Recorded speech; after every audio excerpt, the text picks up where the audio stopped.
এই বিভ্রান্তির মূল ভিত্তিটা হচ্ছে আলে বাইতের প্রতি মহাব্বত। আলে বাইত মানে বাড়ি, বাইতুন নবী মানে নবীর বাড়ি। তো আলে বাইত মানে নবীর বাড়ির যারা অধিবাসী, রাসূল সাল্লাল্লাহু আলাইহি ওয়াসাল্লামের বাড়িতে যারা থাকেন, রাসূল সাল্লাল্লাহু আলাইহি ওয়াসাল্লামের যারা আত্মীয় স্বজন, তাদের প্রতি মহাব্বত বা ভালোবাসা। আরবিতে তাজিয়া শব্দের অর্থ হচ্ছে শোক। তো তাজিয়া মিছিলকে বাংলায় বলা হচ্ছে শোক মিছিল। আমরা পবিত্র জিলহজ মাস অতিক্রম করে মুহররম মাসের দিকে এগিয়ে যাচ্ছি এবং মুহররম মাসের 10 তারিখ আশুরা মুহররম, যা ইসলামের ইতিহাসে এক অন্যতম শ্রেষ্ঠতম দিন। সেই দিনকে লক্ষ্য করে আজকে আমাদের বক্তব্যের বিষয়বস্তু আশুরা মুহররম। আশুরা শব্দের অর্থ হচ্ছে দশম। যেমন আমরা বলি প্রথম, দ্বিতীয়, তৃতীয়, চতুর্থ, বলতে বলতে দশম, দশমতম দিন, 10 নম্বর দিন। তো আরবিতে 10 গণনা করার জন্য আশারা শব্দটি ব্যবহার হয়। আর সেই আশারাকে যখন 10th বা দশম করা হয়েছে, তখন আরবিতে সেটি আশুরা রূপ লাভ করেছে। তো আশুরা মুহররম মানে মুহররম মাসের 10 নম্বর দিন বা দশম দিন। এই দিন সম্পর্কে কোরআন এবং হাদিসে কি পাওয়া যায়? প্রথমত, এই দিনটি যে মাসে অবস্থিত সেই মাসটি একটি হারাম মাস, যা এই মাসের নামেই প্রমাণিত। মাসটির নাম হচ্ছে মুহররম। মুহররম মানে যা হারাম করা হয়েছে। যা হারাম করা হয়েছে তাকে আরবিতে বলা হয় মুহররম। যে কোনো কিছু যা হারাম করা হয়েছে তাকে আরবিতে তার অনুবাদ করলেই দাঁড়াবে মুহররম। তো মাসের নামটি প্রমাণ করছে যে এই মাস একটি হারাম মাস এবং পরপর 3টে হারাম মাস। মোট হারাম মাস হচ্ছে 4টে।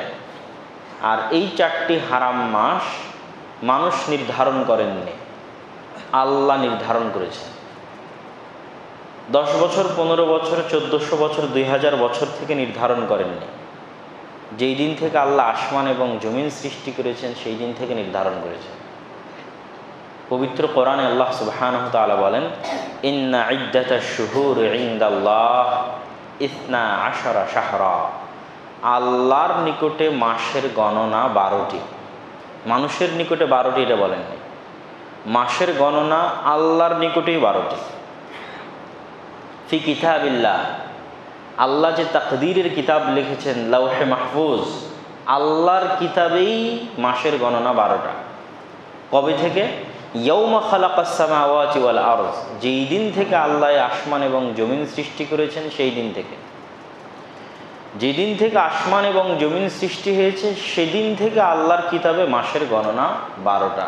মিনহা আরবাআতুন হুরুম, আর এই 12টি মাসের মধ্যে 4টি হচ্ছে হারাম মাস। ফালা তাজলিমু ফিহিন্না আনফুসাকুম, এই 4টি হারাম মাসে তোমরা তোমাদের উপর জুলুম করিও না। জুলম মানে গুনাহ, অত্যাচার। হয় মানুষ অন্যের উপর অত্যাচার করে গুনাহ করে, আর না হয় নিজের উপর অত্যাচার করে গুনাহ করে। তো নিজের উপর অত্যাচার, সেটা গান শোনা থেকে শুরু করে যত রকমের দুনিয়াতে অপরাধ আছে সব হচ্ছে নিজের নাফসের উপর অত্যাচার। আর মানুষের যেটা ক্ষতি করছেন সেটা হচ্ছে মানুষের উপর অত্যাচার। তো দুটিই হচ্ছে অত্যাচার, একটি নিজের নাফসের উপর আর একটি মানুষের উপর। তো এই হারাম মাসগুলোতে তোমরা নিজের উপর অত্যাচার করিও না। এই আয়াতের ব্যাখ্যায় সকল মুফাসসিরিনে কেরাম এবং মুহাদ্দিসিনে ইজাম একমত পোষণ করেছেন যে এমনিতেই তো নিজের উপর অত্যাচার করা হারাম, মানুষের উপর অত্যাচার করা হারাম। তো আল্লাহ আলাদাভাবে কেন বললেন তোমরা এই 4 মাসে নিজের উপর অত্যাচার করিও না? তথা অন্য মাসে গুনাহ করলে যা গুনাহ হবে, এই 4 মাসে গুনাহ করলে তার চেয়ে বেশি গুনাহ বলে গণ্য হবে। এটি হচ্ছে এই 4 মাসের সম্মান। যে কোনো কিছুকে যখন হারাম করা হয়, নিষিদ্ধ করা হয়, তখন দুটি কারণে নিষিদ্ধ হতে পারে। সম্মানের কারণেও নিষিদ্ধ হতে পারে, জঘন্য এবং নিকৃষ্টতার কারণেও নিষিদ্ধ হতে পারে। নিষিদ্ধ মানেই খারাপ, জঘন্য এমনটি নয়।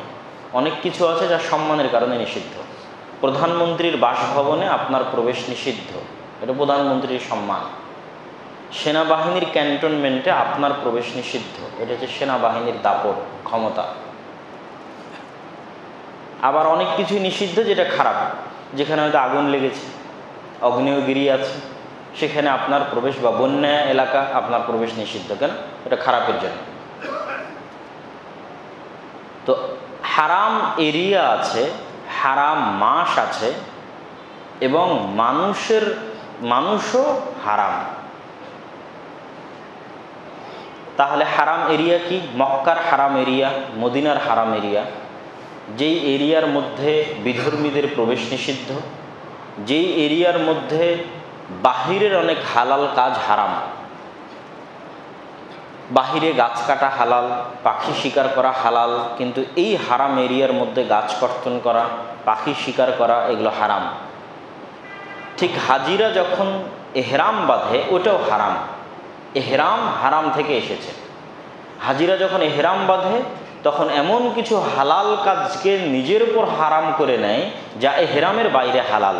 যেমন বিয়ে করা এহরাম অবস্থার বাইরে হালাল, কিন্তু যখন এহরাম করে নিয়েছে তখন হারাম। নখ কর্তন করা, চুল কর্তন করা, স্ত্রীর সাথে সহবাস করা, বিভিন্ন অনর্থক গল্প গুজব করা ইত্যাদি আরও যা আছে, তো এগুলো তার যখন এহরামের বাহিরে আছে তখন হালাল, কিন্তু যখন এহরাম অবস্থায় আছে তখন সেটা হারাম। তাহলে হারাম এরিয়া, এহরাম অবস্থায় হারাম, হারাম মাস। তো হারাম মাসের মূল হুকুম কি? হারাম মাসে কি হারাম? হারাম মাসে মূলত যুদ্ধ বিগ্রহ হারাম। হারাম মাসে মেইনলি মূলত যুদ্ধ বিগ্রহ হারাম। কোনো মুসলিম শাসক কোনো ইসলামী খেলাফতের জন্য অ্যাটাকিং কোনো যুদ্ধ, ব্যাটলফিল্ড নতুন করে উন্মোচন করা হারাম মাসে নিষিদ্ধ। কেউ যদি চাপিয়ে দেয় আত্মরক্ষার জন্য করবে, আর যদি ইসলামী খেলাফা মুসলিম রাষ্ট্র যুদ্ধ করতে চায় নিজে থেকে, তাহলে হারাম মাসের বাইরে শুরু করবে। হারাম মাসে কেন নিষিদ্ধ? পরপর যে 3টা মাস হারাম করা হয়েছে, এই 3 মাসে হাজিরা যেন স্বাচ্ছন্দ্যে সমগ্র পৃথিবী থেকে হজ করার জন্য মক্কায় আসতে পারে এবং ফিরে যেতে পারে। হজের 1 মাস আগে আর 1 মাস পরে। তাহলে হজ জুলহজ মাসে হচ্ছে, জুলহজ মাসের আগের মাস জুলকাদা হারাম, জুলহজ মাস নিজে হারাম, আর জুলহজ মাসের পরের মাস মুহররম, যেটার আলোচনা আমরা আজকে করছি, সেটি হারাম। কেন? হাজিরা যেন নিরাপদে ফিরে আসতে পারে, এই জন্য যুদ্ধ বিগ্রহ হারাম, নিষিদ্ধ মেইনলি। তাহলে পরপর 3 মাস, আর ভিন্নভাবে আর একটা মাস হচ্ছে হারাম মাস, সেটি রজব। যেন মানুষ বছরের কোনো সময় যদি ওমরা করতে চায়, তাহলে যেন স্বাচ্ছন্দ্যে নিশ্চিন্তে ওমরা পালন করতে পারে। আর আরেকটা বললাম কি, মানুষ হারাম। তাহলে হারাম এরিয়া, হারাম মাস, এহরাম অবস্থায় হারাম, মানুষ হারাম। মানুষের রক্ত, মানুষের সম্পদ এবং মানুষের ইজ্জত নিষিদ্ধ, মানুষের সম্মানের জন্য নিষিদ্ধ। মানুষের গায়ের চুল বিক্রি করাও নিষিদ্ধ, যে মাথার চুল কেটে বিক্রি করবে এটাও নিষিদ্ধ। এটা হচ্ছে মানুষের সম্মানের জন্য নিষিদ্ধ। রক্ত বিক্রি করবে নিষিদ্ধ, কিডনি বিক্রি করবে নিষিদ্ধ, এটা তার মানুষের সম্মান। তো মানুষের রক্ত হারাম মানে আপনি কোনো মানুষকে অন্যায়ভাবে মারতে পাবেন না, হত্যা করতে পারবেন না। মানুষের সম্পদ হারাম মানে অন্য মানুষের সম্পদ অন্যায়ভাবে নিতে পারবেন না। মানুষের সম্মান হারাম। পৃথিবীর একমাত্র দিন যা মানুষের মানবাধিকার এই পর্যায়ে গিয়ে নিশ্চিত করেছে যে আর আজকের আন্তর্জাতিক বিশ্বের বহু মানবাধিকার সংস্থার কাছে আরেকজনের বিরুদ্ধে লেখাটা হচ্ছে মুখের স্বাধীনতা, বাক স্বাধীনতা, আর ইসলামে আরেকজনের বিরুদ্ধে লেখাই হারাম। মানে ইসলাম মানুষের সম্মান দিতে দিতে তার সম্মানকেও হারাম করে দিয়েছে, যে তুমি কারণ আমি গীবত করতে পারবে না, কারণ আমি অপবাদ দিতে পারবে না। যদি সত্য হয় তবুও বলতে পারবে না সেটা গীবত, যদি মিথ্যা হয় তবুও বলতে পারবে না সেটা অপবাদ। গোয়েন্দাগিরি করতে পারবে না, জাসুসি করতে পারবে না, আরও ডট ডট অনেক কিছু। তাই এগুলো হচ্ছে মানুষের সম্মান হারাম, মর্যাদা হারাম, এই জন্য হারাম। অপর মানুষ যেন আপনার দ্বারা কষ্ট না পায় কোনোভাবে, তার জন্য এই তিনটা হারাম। আল মুসলিমু মান সালিম আল মুসলিমুনা মিন লিসানিহি ওয়া ইয়াদিহি, মুসলমান সেই যার জিহ্বা এবং যার হাত থেকে আরেকজন নিরাপদ। যার মুখ থেকে অন্য ব্যক্তি নিরাপদ নয়, যার কলম থেকে অন্য ব্যক্তি নিরাপদ নয়, সে মুসলমান হিসেবে গণ্য হতে পারে না। তাহলে এই গেল পরপর হারাম। তো আমরা আলোচনা করছি মুহররম মাস, মুহররম মাসের 10 তারিখ। স্পেসিফিক্যালি এই মাসের কি ফজিলত? আবু হুরায়রা রাদিয়াল্লাহু তাআলা আনহু থেকে বর্ণিত, তিনি বলেন রাসূলুল্লাহ সাল্লাল্লাহু আলাইহি ওয়াসাল্লাম বলেছেন, আফযালুস সিয়ামি বা'দা রমাদান শাহরুল্লাহিল মুহররম।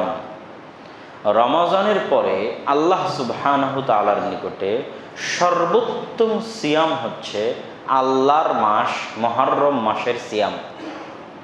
রমজানের পরে আল্লাহ সুবহানাহু তাআলার নিকটে সর্বোত্তম সিয়াম হচ্ছে আল্লাহর মাস মুহররম মাসের সিয়াম।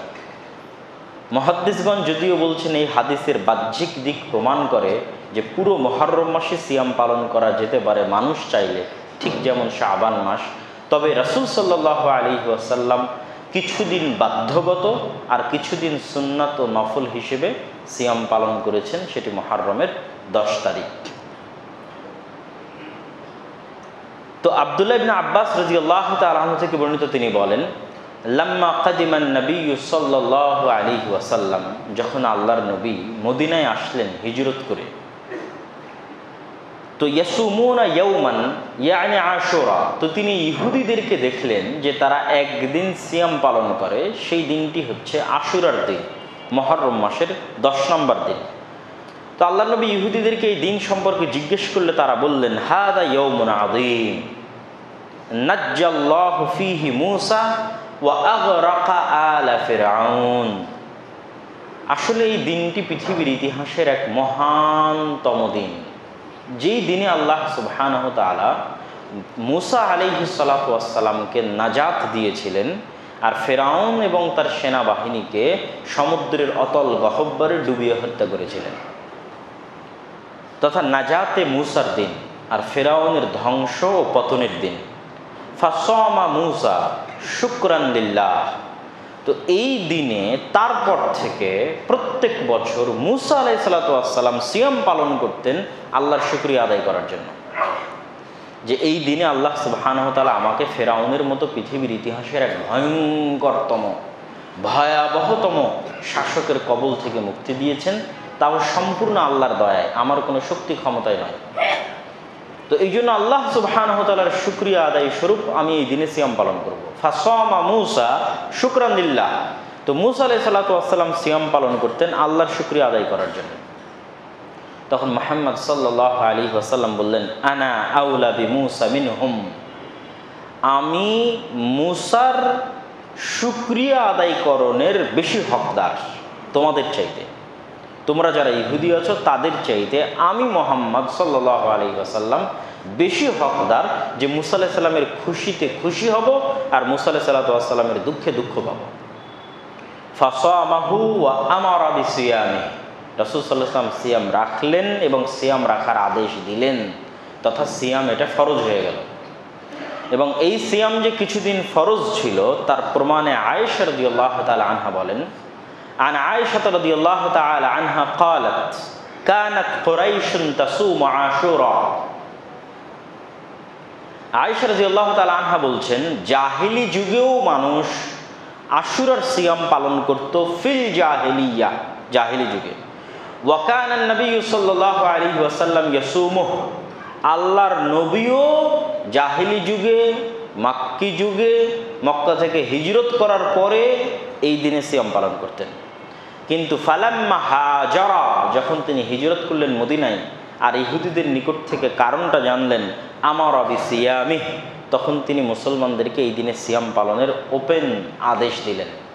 কিন্তু লাম্মা ফারাদাল্লাহু সুবহানাহু তাআলা শাহরা রমাদান, যখন আল্লাহ সুবহানাহু তাআলা রমাজানের সিয়ামকে ফরজ করে দিলেন, পুরো এক মাস সিয়াম পালনকে উম্মতে মুহাম্মাদির জন্য ফরজ করে দিলেন, তখন রাসূল সাল্লাল্লাহু আলাইহি ওয়াসাল্লাম বললেন, মান শাআ সামাহু ওয়া মান শাআ তারাকাহু। আর এক হাদিসে আছে যে আল্লাহ সুবহানাহু তাআলা যখন রমাজানের সিয়াম ফরজ করে দিলেন, তখন রাসূল সাল্লাল্লাহু আলাইহি ওয়াসাল্লাম বললেন, এটা ইয়াউমুম মিন আইয়ামিল্লাহ, আশুরার এই দিনটা আল্লাহর দিনগুলোর একটি দিন। তোমরা চাইলে এই দিনে সিয়াম পালন করতে পারো, তোমরা চাইলে এই দিনে সিয়াম ছাড়তে পারো। এই গেল আশুরার দিনের যে সংক্ষিপ্ত ইতিহাস। তো এই সংক্ষিপ্ত ইতিহাস বলতে গিয়ে এতটুকু আমাদের অবশ্যই বলতে হয় যে আশুরার দিন আমাদের দেশে যেই হিসেবে পালিত হয়ে থাকে এবং যেই হিসেবে উদযাপিত হয়ে থাকে, রাষ্ট্রীয় টিভি চ্যানেল থেকে শুরু করে, পেপার পত্রিকা থেকে শুরু করে, ফেসবুক ইউটিউব থেকে শুরু করে সাধারণ জনগণের মধ্যে, সেটি হচ্ছে এই দিনে হোসাইন রাদিয়াল্লাহু তাআলা আনহু কারবালার প্রান্তরে শহীদ হয়েছিলেন। এই কারণে এই দিনে তারা শোক মিছিল, তাজিয়া মিছিল, আরবিতে তাজিয়া শব্দের অর্থ হচ্ছে শোক, তো তাজিয়া মিছিলকে বাংলায় বলা হচ্ছে শোক মিছিল। এমনকি এই শোক পালনের জন্য তারা নিজের উপর জুলম করে, আর এই নিজের উপর জুলম করাটা আল্লাহর সরাসরি কোরআনের ওই আদেশের বিরোধী।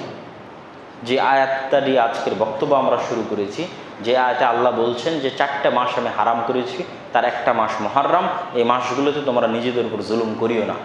আল্লাহর সরাসরি এই আদেশের বিরুদ্ধে গিয়ে একদল মানুষ নিজেদের উপর জুলুম করে। এবং আমি নিজে চোখে যখন ভারতের বানারসে অবস্থান করতাম, তখন এই ভয়াবহ দৃশ্যগুলো দেখেছি, যে হাজার হাজার মানুষ কীভাবে রাস্তায় বের হয়ে চিকন চিকন কাঁচির মতো, ব্লেটের মতো ধারালো, সেগুলোকে তারের সাথে বেঁধে হাই হোসাইন বলে নিজের পিঠকে ছুরি দিয়ে, নিজের মাথাকে ইত্যাদিকে কেটে কিভাবে রক্ত প্রবাহিত করছে, এবং এটাকে বীরত্বের কারণ মনে করছে। যে যত বেশি এই কাজে বীরত্ব দেখাতে পারছে, নিজেকে যে যত কষ্ট দিতে পারছে, সে যেন হোসাইন রাদিয়াল্লাহু তাআলা আনহুকে সবচেয়ে বেশি ভালোবাসে, বা আলে বাইতকে সবচেয়ে বেশি ভালোবাসে।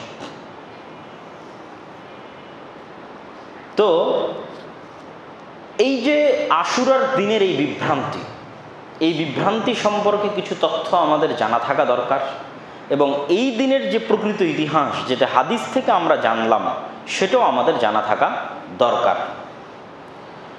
তো এই বিভ্রান্তি সম্পর্কে কিছুক্ষণ বলি। এই বিভ্রান্তির মূল ভিত্তিটা হচ্ছে আলে বাইতের প্রতি মহাব্বত। আলে বাইত মানে বাড়ি, বাইতুন নবী মানে নবীর বাড়ি। তো আলে বাইত মানে নবীর বাড়ির যারা অধিবাসী, রাসূল সাল্লাল্লাহু আলাইহি ওয়াসাল্লামের বাড়িতে যারা থাকেন, রাসূল সাল্লাল্লাহু আলাইহি ওয়াসাল্লামের যারা আত্মীয় স্বজন, তাদের প্রতি মহাব্বত বা ভালোবাসা। এটা হচ্ছে তাদের ট্রাম্প কার্ড, যে তারা এইটার আড়ালে, যে আমরা আলে বাইতকে ভালোবাসি, এটার আড়ালে তাদের এই সমস্ত অবৈধ, অনৈতিক এবং ইসলামে নিষিদ্ধ হারাম কাজগুলো পরিচালনা করে থাকে।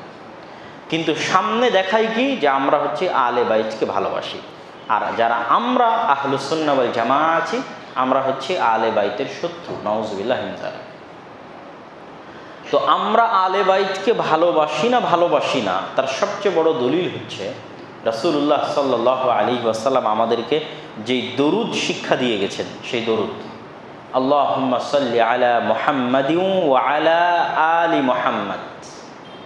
হে আল্লাহ, আপনি রহমত বর্ষণ করুন মুহাম্মাদের প্রতি এবং মুহাম্মাদের পরিবারের প্রতি। এটাই আলে বাইত, আলে মুহাম্মাদ, আলে বাইত। কামা সাল্লাইতা আলা ইব্রাহিম ওয়া আলা আলি ইব্রাহিম, যেমন আপনি রহমত এবং দয়া বর্ষণ করেছেন ইব্রাহিম আলাইহিস সালাতু ওয়াস সালামের প্রতি এবং ইব্রাহিমের পরিবারের প্রতি। আল্লাহুম্মা বারিক আলা মুহাম্মাদ ওয়া আলা আলি মুহাম্মাদ। হে আল্লাহ, আপনি রহমত এবং বরকত নাজিল করুন মুহাম্মদ সাল্লাল্লাহু আলাইহি ওয়াসাল্লাম এবং তার পরিবারের প্রতি, যেমন আপনি রহমত এবং বরকত নাজিল করেছেন ইব্রাহিম আলাইহিস সালাতু ওয়াস সালাম এবং তার পরিবারের প্রতি। তাহলে এই দোয়াটি আলে বাইতের প্রতি মহাব্বত এবং ভালোবাসার জন্য আহলুস সুন্নাত ওয়াল জামাতের পক্ষ থেকে দলিল হিসেবে যথেষ্ট। বরং তারা যেই ভালোবাসা আলে বাইতের প্রতি দেখাতে চায় সেটি প্রশ্নবিদ্ধ। কেন প্রশ্নবিদ্ধ সেটি আপনাদেরকে এই মুহূর্তে সংক্ষিপ্ত আকারে তুলে ধরার চেষ্টা করি। আলে বাইতের প্রতি ভালোবাসা দেখাতে গিয়ে তারা শুধুমাত্র হুসাইন ইবনে আলী রাদিয়াল্লাহু তাআলা আনহুমা আজমাইন, আলী রাদিয়াল্লাহু তাআলা আনহু, যিনি আল্লাহর নবীর চাচা আবু তালেবের সন্তান, আল্লাহর নবীর মেয়ে ফাতেমার জামাই, চতুর্থ খলিফা আলী রাদিয়াল্লাহু তাআলা আনহু, আশারা মুবাশশিরিন বিল জান্নাহ, যে 10 জন জান্নাতের সুসংবাদ প্রাপ্ত তাদের একজন। আলী রাদিয়াল্লাহু তাআলা আনহুর 2 সন্তান হাসান এবং হুসাইন রাদিয়াল্লাহু তাআলা আনহুমা, যাদেরকে আল্লাহর নবী সাইয়্যিদা শাবাবে আহলিল জান্নাহ, জান্নাতের যুবকদের সর্দার হিসেবে ঘোষণা করেছেন হাসান এবং হুসাইন রাদিয়াল্লাহু তাআলা আনহুমাকে। তাদের একজন হচ্ছেন হুসাইন রাদিয়াল্লাহু তাআলা আনহু, যিনি রাজনৈতিক মতভেদের কারণে ইয়াজিদের শাসন আমলে ইরাকের কুফা নগরীর কারবালা প্রান্তরে কুফার যিনি গভর্নর ছিলেন উবাইদুল্লাহ বিন জিয়াদ, তার নেতৃত্বে যে যুদ্ধ হচ্ছিল সেই যুদ্ধ অবস্থায় মৃত্যুবরণ করেন। এখানে কয়েকটা জিনিস মাথায় রাখতে হবে। ইয়াজিদ ইবনু মুআবিয়া ইবনু আবি সুফিয়ান বা উমাইয়া খেলাফত, তাদের দারুল হুকুমাহ, তাদের রাজধানী হচ্ছে সিরিয়ার রাজধানী দামেস্ক। যেমন আমাদের বাংলাদেশের রাজধানী হচ্ছে ঢাকা। হ্যাঁ, আমার এরিয়াতে এই জিনিসটা সংঘটিত হচ্ছে, আমার পক্ষ থেকে আদেশ আছে তাকে যেন কুফায় প্রবেশ করতে না দেওয়া হয়, কিন্তু আমার পক্ষ থেকে এরকম কোনো আদেশ নাই যে তাকে হত্যা করতে হবে। তথা ইয়াজিদের পক্ষ থেকে এরকম কোনো আদেশের প্রমাণ পাওয়া যায় না যে সে হুসাইন রাদিয়াল্লাহু তাআলা আনহুকে হত্যার আদেশ জারি করেছিলেন। তবে অবশ্যই তাকে এই শর্ত না মানলে যেন কুফায় ঢুকতে না দেওয়া হয় এই আদেশ ছিল। কিন্তু তিনি ছিলেন ইরাক থেকে বহু দূরে আর এক দেশ সিরিয়া, সেই সিরিয়ার রাজধানী দামেস্কে। আর এখানে অন দ্য ফিল্ডে, গ্রাউন্ডে, ইরাকের কুফায় হুসাইন রাদিয়াল্লাহু তাআলা আনহুর বিরুদ্ধে যুদ্ধ করছিল উবাইদুল্লাহ বিন জিয়াদ, এবং সরাসরি যারা হত্যায় সংযুক্ত ছিল তাদের মধ্যে একজনের নাম হচ্ছে সিমার। তো অবশ্যই প্রত্যেকটি হত্যা নিন্দনীয়। শুধু হুসাইন রাদিয়াল্লাহু তাআলা আনহুদের কথা নয়, আল্লাহ সুবহানাহু ওয়া তাআলা একজন মুমিন এবং মুসলিমের হত্যাকে কতটা ভয়াবহ রূপদান করেছেন যে পুরো দুনিয়ার মানুষকে হত্যা করার সমান একজন মুসলমানের হত্যা করা অন্যায়ভাবে। আর একজন মানুষকে বাঁচিয়ে দেওয়া পৃথিবীর সকল মানুষকে বাঁচিয়ে দেওয়া। আর এক হাদিসে রাসূল সাল্লাল্লাহু আলাইহি ওয়াসাল্লাম বলেছেন, একজন মানুষকে অন্যায়ভাবে হত্যা করা কাবা ঘর ধ্বংস করার চাইতে বড় গুনাহ। তথা আল্লাহর নিকটে একটা মানুষের নিরপরাধ মানুষের আত্মার মূল্য কাবা ঘরের চাইতে বেশি। তথা আমি নিজে হাতে কাবা ঘর ভেঙে দিব, তাতে আমি যত বড় অপরাধ করব, আমি নিজে হাতে একজন মানুষকে অন্যায়ভাবে হত্যা করব তার চেয়ে বড় অপরাধ করব।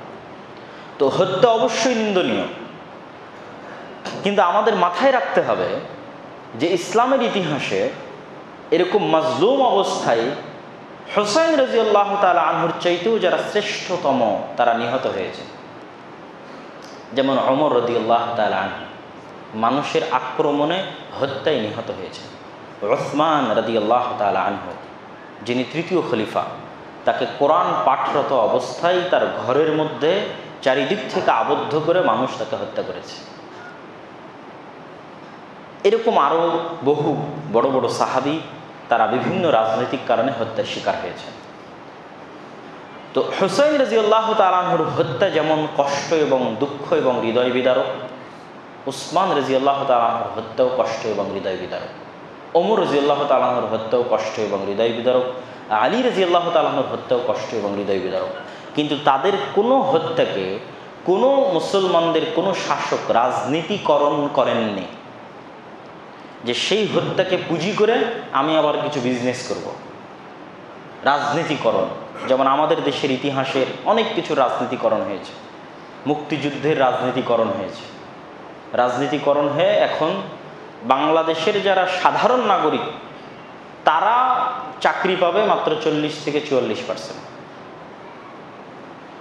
আর নির্দিষ্ট কিছু মানুষ এবং তাদের সন্তানেরা, যারা দেশের হয়তো 100 ভাগ মানুষের 2% হতে পারে, তারা চাকরি পাবে দেশের 56%-এরও বেশি বা 56%-এর কাছাকাছি। এটা হচ্ছে কোনো একটা কিছুর রাজনীতিকরণ এবং বৈষম্য। তো ঠিক হুসাইন রাদিয়াল্লাহু তাআলা আনহুর হত্যাকে রাজনীতিকরণ করা হয়েছে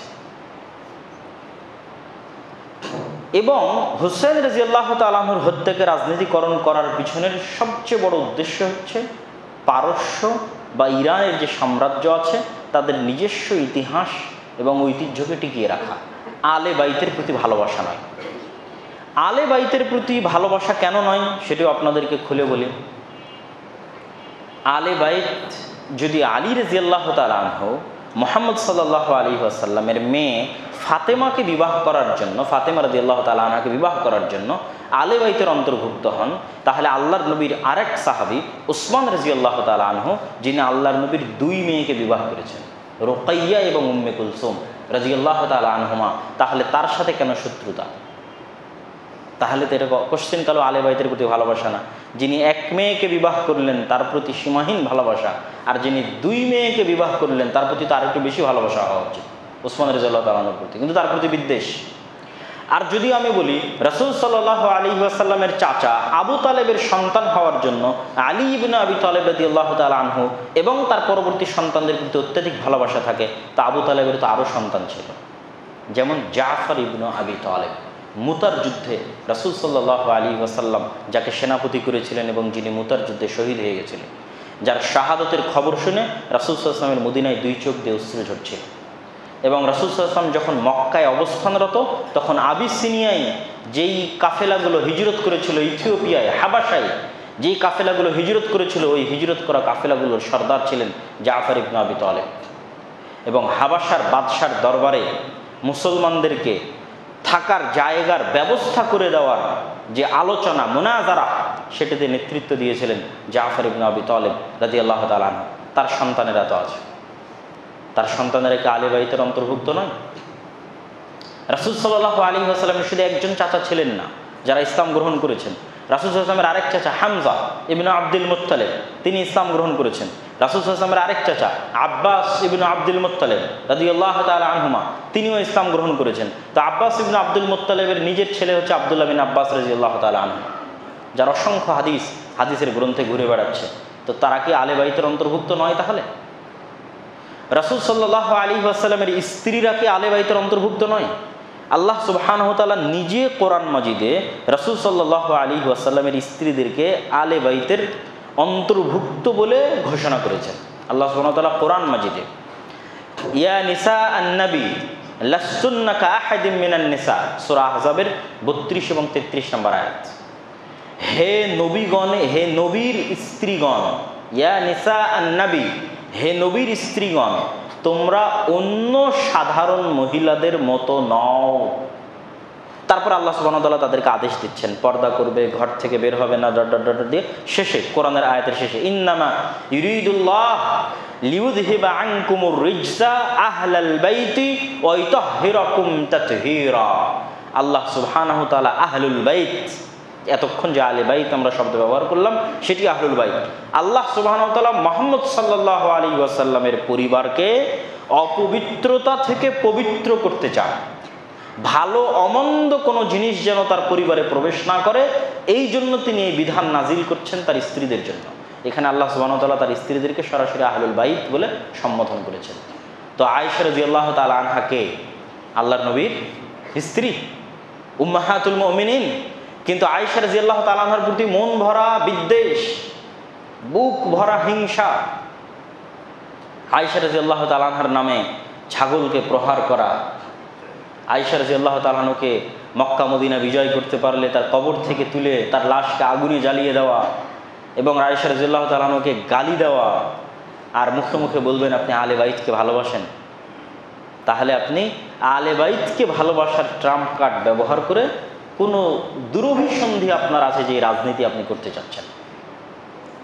সম্মানিত উপস্থিতি, এবার আসি মুআবিয়া রাদিয়াল্লাহু তাআলা আনহু এবং তার পিতা আবু সুফিয়ান।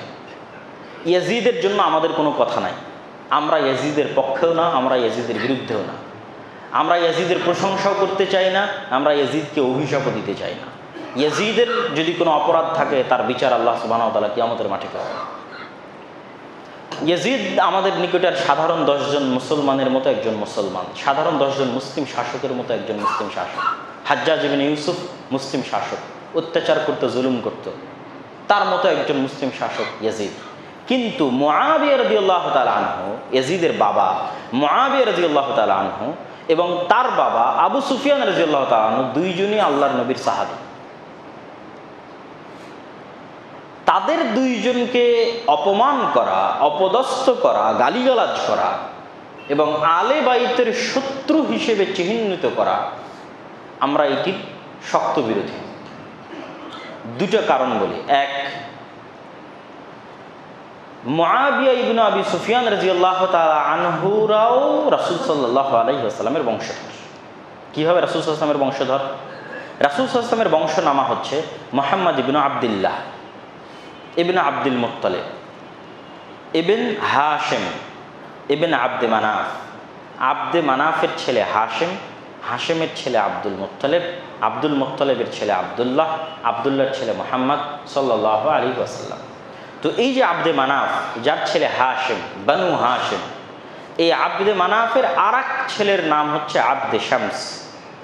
সেই আব্দে শামসের ছেলের নাম উমাইয়া এবং উমাইয়ার ছেলের নাম হচ্ছে হারব, হারবের ছেলের নাম হচ্ছে সখর এবং সখরের ছেলের নাম হচ্ছে আবু সুফিয়ান। তত খুব বেশি দূরে গিয়ে মুআবিয়া ইবনে আবি সুফিয়ান রাসূল সাল্লাল্লাহু আলাইহি ওয়াসাল্লামের আত্মীয় নয়, কাছে গিয়েই আত্মীয়। হ্যাঁ, আল্লাহ সুবহানাহু ওয়া তাআলা পুরো পৃথিবীর মধ্যে ইব্রাহিম আলাইহিস সালামের বংশকে চয়ন করেছেন, আর ইব্রাহিম আলাইহিস সালাতু ওয়াস সালামের বংশের মধ্যে কুরাইশ বংশকে চয়ন করেছেন, আর কুরাইশ বংশের মধ্যে বানু হাশিমকে চয়ন করেছেন, আর বানু হাশিমের মধ্যে মুহাম্মদ সাল্লাল্লাহু আলাইহি ওয়াসাল্লামকে চয়ন করেছেন। কিন্তু এই যে কুরাইশ বংশের শ্রেষ্ঠত্ব, আলে ইব্রাহিমের শ্রেষ্ঠত্ব, এই শ্রেষ্ঠত্বগুলো তো মুআবিয়া এবং আবু সুফিয়ানও পায়, তারাও তো কুরাইশ বংশ, রাসূল সাল্লাল্লাহু আলাইহি ওয়াসাল্লামের পর দাদার আপন ভাইয়ের ছেলেরা। 1 নম্বর পয়েন্ট। 2 নম্বর পয়েন্ট, মুআবিয়া ইবনে আবি সুফিয়ান রাদিয়াল্লাহু তাআলা আনহুর আপন বোন এবং আবু সুফিয়ান রাদিয়াল্লাহু তাআলা আনহুর কন্যা উম্মে হাবিবা রাদিয়াল্লাহু তাআলা আনহা রাসূল সাল্লাল্লাহু আলাইহি ওয়াসাল্লামের স্ত্রী। রাসূল সাল্লাল্লাহু আলাইহি ওয়াসাল্লামের স্ত্রী আবু সুফিয়ান রাদিয়াল্লাহু তাআলা আনহুর নিজ কন্যা এবং মুআবিয়া রাদিয়াল্লাহু তাআলা আনহুর নিজ বোন, রাসূল সাল্লাল্লাহু আলাইহি ওয়াসাল্লামের স্ত্রী। 3 নম্বর, তারা দুইজনই রাসূল সাল্লাল্লাহু আলাইহি ওয়াসাল্লামের সাহাবী। মুআবিয়া রাদিয়াল্লাহু তাআলা রাসূল সাল্লাল্লাহু আলাইহি ওয়াসাল্লামের সাহাবী, আবু সুফিয়ান রাদিয়াল্লাহু তাআলা রাসূল সাল্লাল্লাহু আলাইহি ওয়াসাল্লামের সাহাবী। তাহলে এই তিনটে সূত্র থেকে তারা সম্মানিত এবং তাদেরকে গালি দেওয়া, অপমান অপদস্থ করার কোনো সুযোগ নেই। একবার একজন সালাফকে জিজ্ঞেস করা হয়েছিল যে মানুষ ওমর ইবনে আব্দুল আজিজ রাদিয়াল্লাহু তাআলা আনহুর শাসন আমলকে বলে পঞ্চম খলিফায়ে রাশেদা। ওমর ইবনে আব্দুল আজিজ উমাইয়া খলিফার একজন শাসক, যার শাসনকাল তৎকালীন বিশ্বের শ্রেষ্ঠতম শাসনকাল ছিল। এই জন্য মানুষ তার শাসনকালকে নাম দিয়েছে পঞ্চম খলিফায়ে রাশেদা। চতুর্থ খলিফায়ে রাশেদা আলী রাদিয়াল্লাহু তাআলা আনহু, তার দীর্ঘদিন বিরতির পর পঞ্চম খলিফায়ে রাশেদা ওমর ইবনে আব্দুল আজিজ। তো তাহলে কি ওমর ইবনে আব্দুল আজিজ মুআবিয়া ইবনে আবি সুফিয়ানের চাইতে শ্রেষ্ঠ? এটা একজন শাসক, একজন আলেমকে জিজ্ঞেস করা হয়েছে, সালাফকে। তো তিনি উত্তরে বলছেন, শাসনামল ওমর ইবনে আব্দুল আজিজের যতই শ্রেষ্ঠ হোক, ব্যক্তি হিসেবে ওমর ইবনে আব্দুল আজিজ মুআবিয়ার চাইতে এই জন্য শ্রেষ্ঠ নয় যে মুআবিয়ার একদিনের সিজদা যা তিনি রাসূল সাল্লাল্লাহু আলাইহি ওয়াসাল্লামের সাথে দিয়েছেন তা ওমর ইবনে আব্দুল আজিজের সারা জীবনের আমলের চাইতে উত্তম হতে পারে।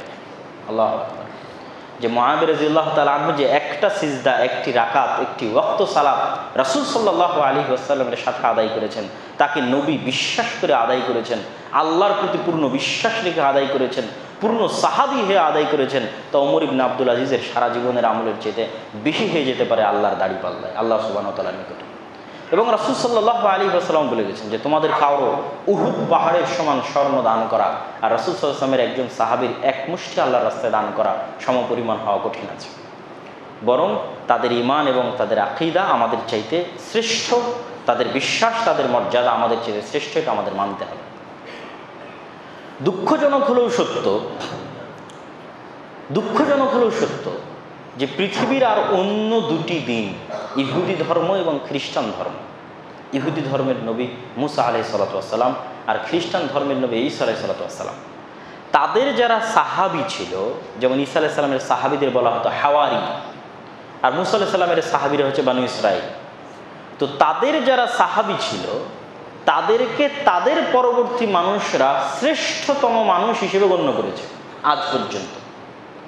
আজ পর্যন্ত খ্রিস্টানরা তাদের স্কুল, কলেজ, বিশ্ববিদ্যালয়, রোড, রাস্তাঘাটের নামকরণ করে ঈসা আলাইহিস সালাতু ওয়াস সালামের 12 শ্রেষ্ঠতম হাওয়ারির নামে।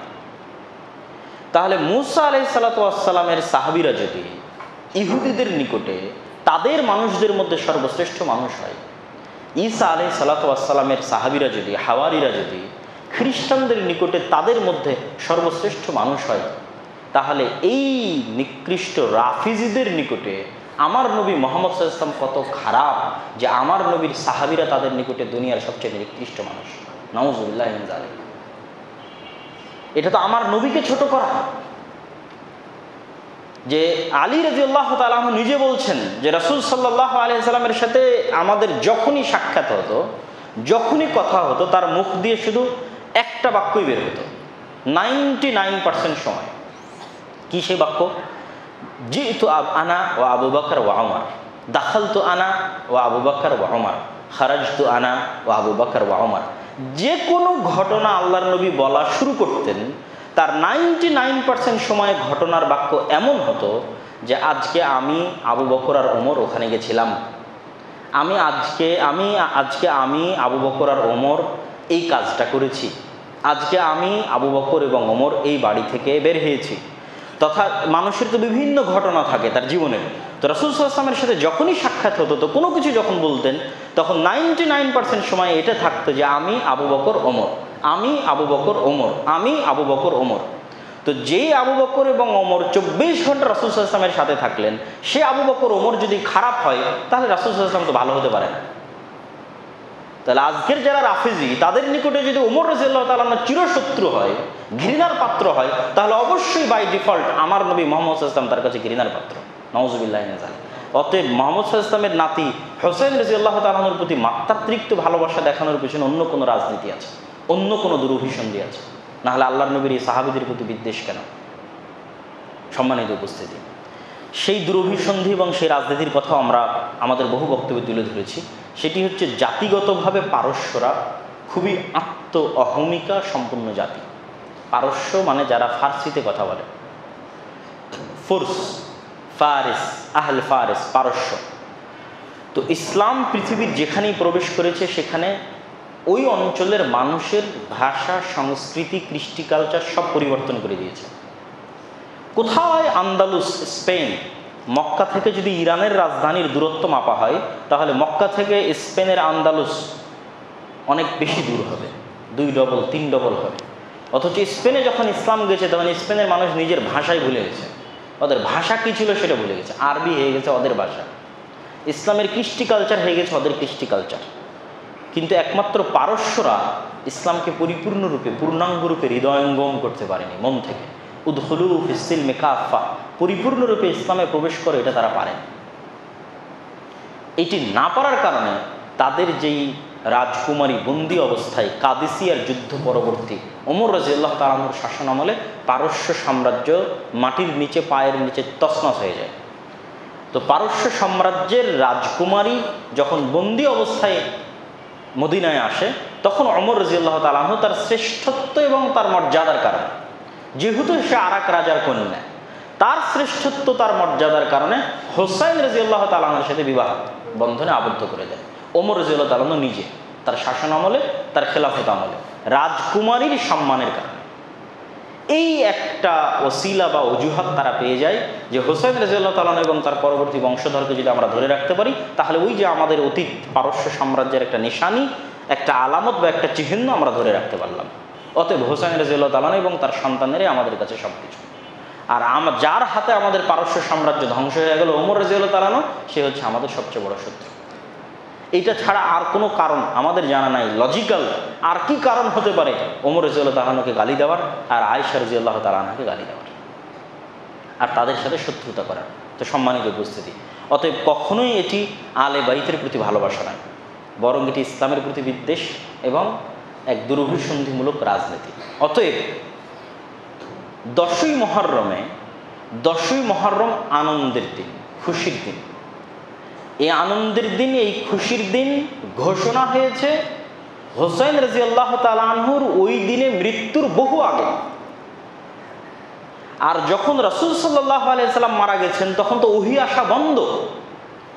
তাহলে রাসূল সাল্লাল্লাহু আলাইহি সাল্লামের মৃত্যুর এত বছর পর, 40, 45, 50 বছর পর হোসাইন রাদিয়াল্লাহু তাআলা আনহু মারা যাচ্ছেন, ওইটা কখনোই দিনের অন্তর্ভুক্ত হতে পারে না। কেন? দিনই তো বন্ধ হয়ে গেছে, দিনে ঢুকার রাস্তাই তো বন্ধ হয়ে গেছে। যার মাধ্যমে ঢুকবেন তিনি তো 50 বছর আগে পৃথিবী দিয়ে চলে গেছেন সাল্লাল্লাহু আলাইহি ওয়াসাল্লাম। তাহলে কখনোই হোসাইন রাদিয়াল্লাহু তাআলা আনহুর মৃত্যু কেন্দ্রিক কোনো আমল, কোনো কাজ ইসলামের অন্তর্ভুক্ত হতে পারে না। আর কাজটা যখন হারাম, অন্যায়, সেটা তো আরও হতে পারে না। সেটা নিজেকে অত্যাচার করা, নিজের উপর মারা, এটা এমনি হারাম ইসলামে। আরও হারাম কি? একজন মানুষের শোক পালন এতদিন চলে না, সর্বোচ্চ 3 দিন চলতে পারে। স্বামীর মৃত্যুতে স্ত্রীর শোক পালন সর্বোচ্চ 4 মাস 10 দিন চলতে পারে। কিন্তু আজ 1000 বছর পর ওই দিনে শোক পালন করা হবে, আর কোনো নজির ইসলামের ইতিহাসে নাই। থাকলে ওমর রাদিয়াল্লাহু তাআলা আনহুর মৃত্যুর দিনে শোক পালন করা হতো, থাকলে উসমান রাদিয়াল্লাহু তাআলা আনহুর হত্যার দিনে শোক পালন করা হতো, আলী রাদিয়াল্লাহু তাআলা আনহুর হত্যার দিনে শোক পালন করা হতো, মুহাম্মদ সাল্লাল্লাহু আলাইহি ওয়াসাল্লামের মৃত্যুর দিনে শোক পালন করা হতো। তারা হোসেন রাদিয়াল্লাহু তাআলা আনহুর চেয়ে বেশি শ্রেষ্ঠ। তাদের বিদায় আরও বেশি হৃদয় বিদারক এবং আরও বেশি ক্ষতিকারক উম্মতে মুসলিমার জন্য। অতএব পুরোটাই এটা একটা রাজনৈতিক এজেন্ডা এবং রাজনৈতিক দুরভিসন্ধি। এর সাথে ইসলামের দূরতম কোনো সম্পর্ক নাই। তাহলে ইসলামের সম্পর্ক আশুরা মুহররমের সাথে কি? ইসলামের সম্পর্ক আশুরা মুহররমের সাথে হচ্ছে নাজাতে মুসা। এই জন্য রাসূল সাল্লাল্লাহু আলাইহি সাল্লাম হাদিসে বলেছেন, ওয়াসিয়ামু ইয়াউমে আশুরা আহতাসিবু আলাল্লাহ আন ইউকাফফিরা সানাতাল্লাতী ক্বাবলা। কিছুদিন আগে আমরা আরাফার সিয়াম পালন করলাম না? আরাফার সিয়ামের ফজিলতে আপনারা শুনেছেন যে 1 বছর আগের এবং 1 বছর পরের গুনাহ মাফ হয়ে যায়। আর আশুরার সিয়ামের জন্য রাসূল সাল্লাল্লাহু আলাইহি সাল্লাম ওই হাদিসেই, যে হাদিসে আরাফার ফজিলতের কথা বলেছেন, ওই হাদিসেই বলেছেন যে আশুরার মুহররমের 10 তারিখের সিয়ামের জন্য আমি আল্লাহর কাছে আশা করি যে এই দিনে সিয়াম রাখবে তার অতীতের 1 বছরের গুনাহ আল্লাহ ক্ষমা করে দেবেন। তাহলে এই দিন হচ্ছে মুসা আলাইহিস সালাতু ওয়াস সালামের নাজাতের সাথে সম্পৃক্ত দিন। এবং রাসূল সাল্লাল্লাহু আলাইহি ওয়াসাল্লামের এরকমও আদেশ আছে, তিনি পালন করতে পারেননি, কিন্তু তিনি বলে গেছেন যে আগামী বছর যদি আমার পক্ষে বেঁচে থাকা সম্ভব হতো তাহলে আমি তার 1 দিন আগে অথবা 1 দিন পরে আরেকটি সিয়াম বাড়িয়ে নিতাম, যেন হুবহু ইহুদিদের অনুসরণ না হয়। ইহুদিরা এই দিনে সিয়াম পালন করে, এই দিনটা তাদের কাছে নাম হচ্ছে ইয়ম কিপ্পুর। একই দিন নাম ইয়ম কিপ্পুর, এই নামে তারা এই দিনে সিয়াম পালন করে। সম্মানিত উপস্থিতি, তাহলে এই সংক্ষিপ্ত আলোচনার মাধ্যমে আমাদের কাছে আশুরার সকল বিষয় পরিপূর্ণরূপে আমি স্পষ্ট করার চেষ্টা করেছি এবং আশুরা নিয়ে আমাদের সমাজে যে মতভেদ এবং বিভ্রান্তি রয়েছে সেটিও পরিষ্কার করার চেষ্টা করেছি এবং আবু বকর এবং ওমর রাদিয়াল্লাহু তাআলা আনহুর যে মর্যাদা এবং যে সম্মান সেটিও আপনাদের সামনে তুলে ধরার চেষ্টা করেছি এবং রাসূল সাল্লাল্লাহু আলাইহি ওয়াসাল্লামের স্ত্রীরা, রাসূল সাল্লাল্লাহু আলাইহি ওয়াসাল্লামের অন্য চাচার ছেলেরা এবং তারা সকলেই যে রাসূল সাল্লাল্লাহু আলাইহি ওয়াসাল্লামের আলে বাইতের অন্তর্ভুক্ত সেটিও ফুটিয়ে তোলার চেষ্টা করেছি এবং যারা আলে বাইতের প্রতি ভালোবাসার নামে হোসেন রাদিয়াল্লাহু তাআলা আনহুর প্রতি মাত্রাতিরিক্ত ভালোবাসা দেখাতে গিয়ে অন্য সাহাবীর প্রতি শত্রুতা স্থাপন করে তাদের যে মুখোশ সেটি উন্মোচন করার চেষ্টা করেছি। বক্তব্যের শেষে বলতে চাই, আহলুস সুন্নাহ ওয়াল জামাআহ এই নামটার কারণটা কি? যখন ফিতনা শুরু হলো, ওসমান রাদিয়াল্লাহু তাআলা আনহুর হত্যার মাধ্যমে ফিতনা শুরু। ফিতনা যখন শুরু হলো তখন এই 2টা মানদণ্ডের উপর ভিত্তি করে সাহাবীরা ফিতনা থেকে বাঁচতেন এবং মানুষকে বাঁচতে বলতেন। এক হচ্ছে সুন্নাহ, তুমি নিজেই কোরআন নিজের মতো বুঝিও না, ওর ব্যাখ্যায় হাদিস পেশ করো, কোরআনের ব্যাখ্যায় সুন্নাত পেশ করো। আহলুস সুন্নাহ আহলুল হাদিস একই জিনিস, আহলুল আসার একই জিনিস। কেননা খারিজিরা পথভ্রষ্ট হয়ে গেছিল নিজেই কোরআনের ব্যাখ্যা করতে গিয়ে।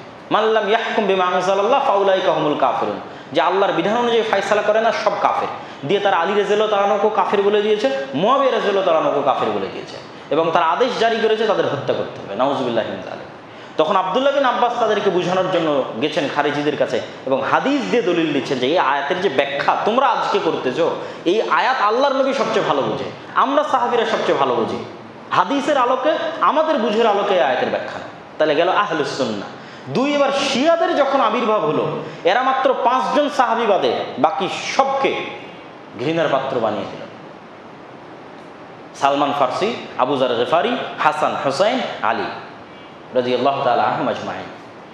এই 5 জন সাহাবীকে আমরাও ভালোবাসি, আমরাও শ্রদ্ধা করি, আমরাও সম্মান করি, এবং এটা সম্মান করা ঈমানের অংশ।